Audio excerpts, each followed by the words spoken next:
Have you ever gotten a phone call from someone who's supposed to be dead? I'm not talking about a spam call or a glitch. I'm talking about hearing their voice, saying your name like they never left. That's what happened to Maya Chen when she moved to Portland, Oregon, 2 years after her sister Rachel died on Mount Hood. What started as a single voicemail turned into a nightmare that made Maya question everything she thought she knew about her sister's death. This is her story, and I need to warn you. It doesn't end the way you think. Maya Chen had been avoiding the Pacific Northwest for 2 years. She'd been living in San Diego, as far from the mountains and rain as she could get. But when a design job opened up in Portland, something told her it was time to go back, time to face the memories. She found a rental house in the Selwood neighborhood.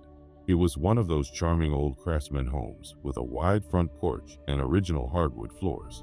A little run down, sure, but it had character. And the rent was surprisingly cheap. The landlord, an older guy named Mr. Peterson, seemed eager to get someone in there fast. Previous tenant left pretty suddenly, he'd said, not quite meeting her eyes. But the house is solid. You'll love it here.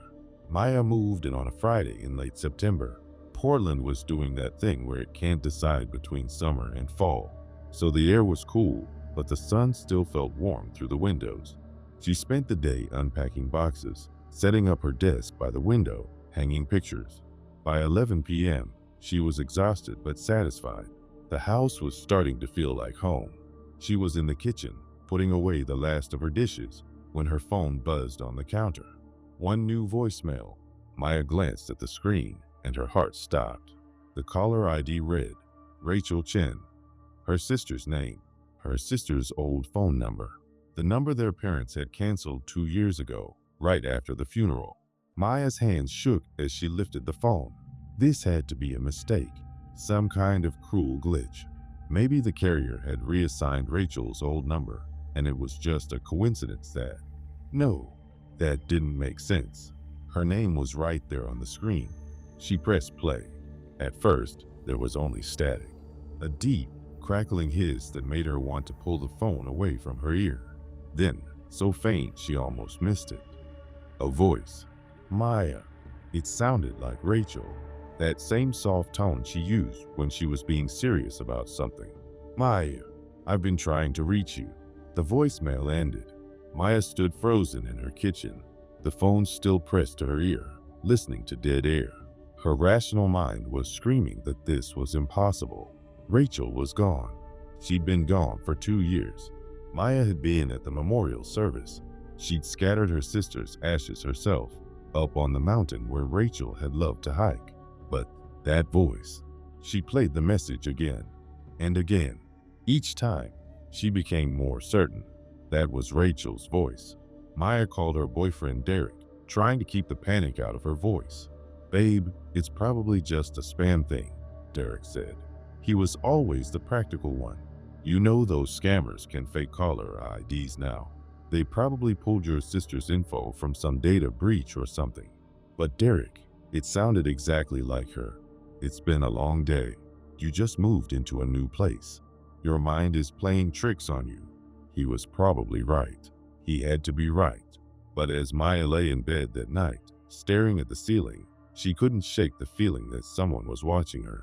The house settled around her with creaks and groans. Old houses do that, she told herself. It's just the wood adjusting to the temperature. But every sound made her jump. And when she finally fell asleep around 3 a.m., she dreamed of Rachel standing at the foot of her bed, smiling that same smile from all their childhood photos. Except in the dream, the smile was just a little too wide. The second voicemail came 3 nights later. Maya had almost convinced herself that Derek was right. Almost. She was working late on a client project when her phone lit up at 11:47 p.m. No ring, just a notification. One new voicemail. Rachel Chen. This time, the message was clearer. They told me you'd come back. Rachel's voice had an echo to it, like she was speaking in an empty room. I knew you would. You always come back home. Maya's mouth went dry. Who told you? She whispered to her empty living room. Rachel, what are you talking about? But of course, the voicemail didn't answer. The messages kept coming. Every few nights, always between midnight and 3:30 a.m. Always from Rachel's number. You shouldn't have moved into that house, Maya. Do you like your new bedroom? The one that faces the street? Check the crawl space. I left something for you. That last one made Maya's blood run cold. How could Rachel have left something for her? Rachel had never been to this house. Rachel had died before Maya even knew this place existed. Derek came over that weekend. He was getting worried about her. You're not sleeping, he said, studying her face. You've lost weight. Maya, this is getting unhealthy. I'm not imagining this. She played him the latest voicemail. Derek listened, his jaw tight. When it finished, he looked at her with something like pity in his eyes. Babe, I think you need to talk to someone. A therapist, maybe. You're grieving, and that's okay. But this obsession with these voicemails, they're real, Derek. Even if they are, what do you think they mean? You think Rachel is actually calling you from beyond the grave? Maya didn't answer, because when he said it like that, it sounded insane. But she knew what she heard, and she knew what she had to do. The next morning, after Derek left, Maya found the entrance to the crawl space. It was in the hallway closet, hidden behind a panel that looked like part of the wall. She probably never would have found it if she hadn't been looking. The panel came away easily, revealing a dark space that smelled like mold and old wood. Maya grabbed a flashlight and crawled inside. The crawl space was bigger than she expected, running under most of the house. She had to duck walk to move through it, her flashlight beam cutting through the darkness. She was about to give up when she saw it. A shoebox, old and water damaged, sitting against the foundation wall like someone had placed it there deliberately. Maya's hands trembled as she opened it. Inside, she found three things. First, a Polaroid photograph of Rachel. She was standing on a trail, Mount Hood visible in the background. She was wearing a green jacket and jeans, and she was smiling at the camera. But this wasn't the outfit Rachel had been wearing the day she died. Maya remembered that day clearly. Rachel had worn her red North Face jacket. It was in all the search and rescue photos. Second, a newspaper clipping about a woman named Jennifer Marks who had disappeared from this address 3 years ago. Just vanished one day, leaving all her belongings behind. And third, a note, handwritten on lined paper. The handwriting was Rachel's. Maya would recognize it anywhere. The note said, "It chooses lonely women. It wears their faces. If you're reading this, get out of the house. Don't trust anyone who seems too familiar." Or Maya's phone buzzed in her pocket. New voicemail, 11:47 a.m. Rachel Chen. With shaking hands, she played it. Rachel's voice came through, but this time it sounded different. Urgent. I never made it off the mountain, Maya. What came down wasn't me. You need to listen carefully. Check Mom and Dad's house. Look at the photos from my funeral. Really look at them. And Maya, whatever's in that house with you, it's not me. I'm still here. I'm still on the mountain. It took my face. The message ended. Maya sat in the crawl space, her flashlight beam shaking, trying to process what she'd just heard. If Rachel never made it off the mountain, then who had they buried? Who had their parents been living with for those 3 weeks between Rachel's rescue and the funeral? Maya drove to her parents' house in Beaverton the next day while they were at work. She still had a key from when she used to visit Rachel there, back before everything happened. The house felt wrong as soon as she stepped inside. Too quiet, too still. She found the funeral photos in her mom's office, carefully organized in an album labeled Rachel, Celebration of Life. Maya started flipping through them, not sure what she was looking for. And then she saw it. In every single photograph where Rachel appeared, she was staring directly at the camera, not just looking in its general direction, staring at it with intense, focused attention, like she knew exactly where it was at all times. And her smile, God, her smile, it was too wide, too perfect. In photo after photo, that same uncanny smile. Maya's mom was crying in most of the pictures. Her dad looked devastated. But Rachel looked almost happy. Maya flipped to the reception photos. There were dozens of people, all dressed in black, all grieving. And in the background of one photo, standing by the doorway, was Rachel again.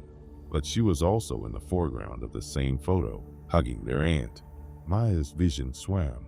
That was impossible, unless her phone rang. Not a voicemail this time, an actual call from Rachel's number. Maya answered with a trembling hand. Hello? Maya. It was Rachel's voice, but clearer than it had ever been in the voicemails. Maya, oh thank God. I don't have much time. It doesn't like it when I push through. Rachel? Is this really you? It's me, the real me. I'm still on Mount Hood, Maya. I've been here the whole time. That thing. It found me when I fell. It took my shape. It went home wearing my face. What is it? I don't know. Something old. Something that lives in places where lonely people go to hide. Jennifer Marks figured it out before it got her. That's why she left you the clues. She's here too. And there are others. So many others. Maya was crying now. How do I help you? How do I get you out? You can't, but you can save yourself. It's in the house, Maya. It is the house. It feeds on isolation, on grief. That's why it led you there. It knows you're alone now. It knows you're vulnerable. What do I do? Get Derek out. It's going to. The line went dead. Maya was already running to her car. Maya called Derek 17 times on the drive back to Portland. He didn't answer. She hit every red light, got stuck behind every slow driver, felt every minute stretch into an eternity. Please be okay. Please be okay. Please be okay. She pulled up to her house at 8:43 p.m. Derek's truck was in the driveway. The front door was open. No, no, no, no, no. Maya ran inside. Derek was sitting on her couch, perfectly still, staring at the wall. Derek? Her voice came out as a whisper. He didn't move. Derek, we need to leave. Right now. Slowly, he turned to look at her and smiled. That same too wide smile from the funeral photos. She's been waiting for you, Maya, Derek said. But his voice was wrong. It layered over itself like multiple people speaking at once. She heard Derek's voice, but also Rachel's and another woman's voice she didn't recognize. Lonely girls make such good hiding places. So much grief to feed on. So much sadness. Maya backed toward the door, but the door slammed shut. She ran for the kitchen. The back door was there. She could. The kitchen door led back to the living room. She tried the hallway. It curved around and dumped her back in the living room. Every exit led back to the same place. Derek was still sitting on the couch, but now he wasn't alone. Jennifer Marks stood beside him. Maya recognized her from the newspaper photo, that same empty smile. And Rachel, her sister Rachel, wearing the green jacket from the Polaroid. And others, women Maya didn't know, all standing perfectly still, all smiling. The walls began to move, to breathe. The whole house pulsed like a living thing. We were all lonely, Rachel's voice said, but her mouth didn't move. We all came here looking for a fresh start, a place to hide from our pain, and it gave us what we wanted. It took away the sadness. It took away everything. Maya's phone buzzed. One new voicemail. With shaking hands, she played it. The real Rachel's voice, desperate and fading. I'm sorry I couldn't warn you sooner. It keeps us alive in here, wearing us like masks. You have to burn it down, Maya. It's the only way to free us. I'm so sorry. I love you. The message ended. I looked up. In the corner of the living room, almost hidden in shadow, was a red gas can. Had that been there before? She didn't think so. The house was giving her a choice. Maya picked up the gas can. It was full. The Derek thing tilted its head. You won't do it. You're not strong enough. That's why you're perfect. Maya unscrewed the cap. The sharp smell of gasoline filled the room. Maya stopped. Rachel's voice pleaded. But it wasn't the real Rachel. It was the thing wearing her face. Think about what you're doing. Think about Mom and Dad. They've already lost one daughter. Maya started pouring gasoline on the floor, on the walls. on the breathing, pulsing walls. "We can be together again," the fake Rachel said. "Isn't that what you wanted? Isn't that why you really came back to Portland? You wanted to be close to me again." Maya's hands shook, but she kept pawing. "You're so lonely, Maya. We can feel it. The house can take that away. No more pain. No more grief. Just peace." The gas can was empty. Maya pulled her lighter from her pocket, the one she'd quit smoking with 3 months ago, but kept anyway. "Last chance," the Derek thing said. All the figures took a step toward her. Maya looked at the fake Rachel one more time. "You're not my sister," she said quietly, and flicked the lighter. The fire marshal ruled it an electrical fire caused by faulty wiring. The house burned to the ground in less than an hour.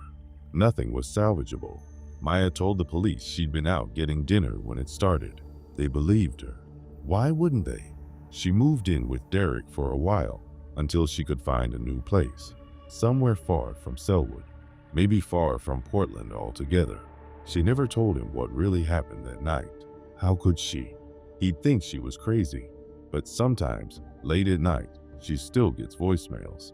Not from Rachel's number anymore. That number's been disconnected for good this time. No, these come from unknown numbers. Different ones each time. And when she plays them, she hears voices. Jennifer Marks saying, "Thank you." Women she never met, whispering, "You freed us." And Rachel, the real Rachel, her voice clear and strong and finally at peace. "I love you, Maya. I'm finally home." 6 months after the fire, the lot where Maya's house stood was cleared and sold. A new developer bought it. Plans for a charming craftsman-style home, perfect for a young professional looking for a fresh start. The "for rent" sign went up last week, and if you drive by late at night, when the street is empty and quiet, you might notice something strange.